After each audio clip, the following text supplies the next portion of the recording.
Hello friends, তোমাদেরকে আগের video দেখানো হয়েছিল গাড়িটিতে পিক আপ মারলেই গাড়িটি মিটার বক্স থেকে লাইট আউট হয়ে যেত, কোনো কিছুই কাজ করতো না ঠিকভাবে। গাড়িটি ব্যাটারি চেক করে দেখেছি, ইসিউ চেক করে দেখেছি, ব্যাটারির ভোল্টেজ বেশি দিচ্ছে। আমি দেখবো রেগুলেটর খোলা হয়েছে, ঠিক আছে। রেগুলেটর যথেষ্ট পরিমাণে করবো।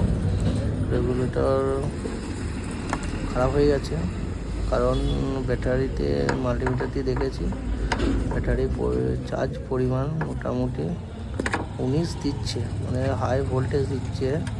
হাই ভোল্টেজের কারণে মিটার বক্সে যখন পিক আপ বাড়ানো হচ্ছে 300 RPM-এর ঊর্ধ্বে দিচ্ছে, তখনই মিটার বক্স লাইন ছেড়ে দিচ্ছে।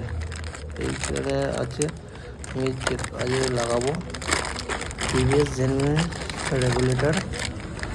দেখতেই পাচ্ছ রেগুলেটর, এবার নতুন রেগুলেটর।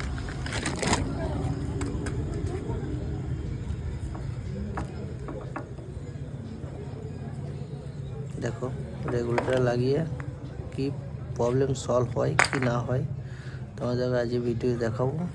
রেগুলেটরে লাগিয়ে প্রবলেম সলভ হচ্ছে কি না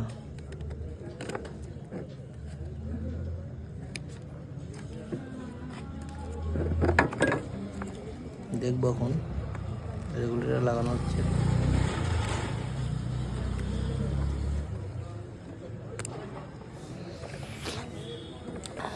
চলো, রেগুলেটর লাগানো হলো, এবার গাড়ি স্টার্টিং করে দেখবো।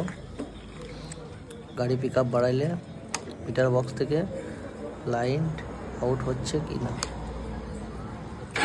স্টার্ট করে দেখবো। এবার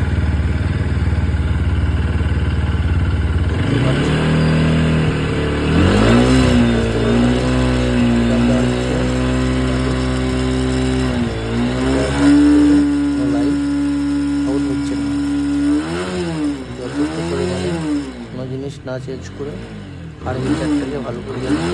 ব্যাটারি ভোল্টেজ কত দিচ্ছে? হ্যাঁ, ব্যাটারি পরিমাণ বেশি দিলে আর্মিচার লাগাইতে হবে। চলো টাটা, বাই বাই। পরের ভিডিও দেখতে থাকো।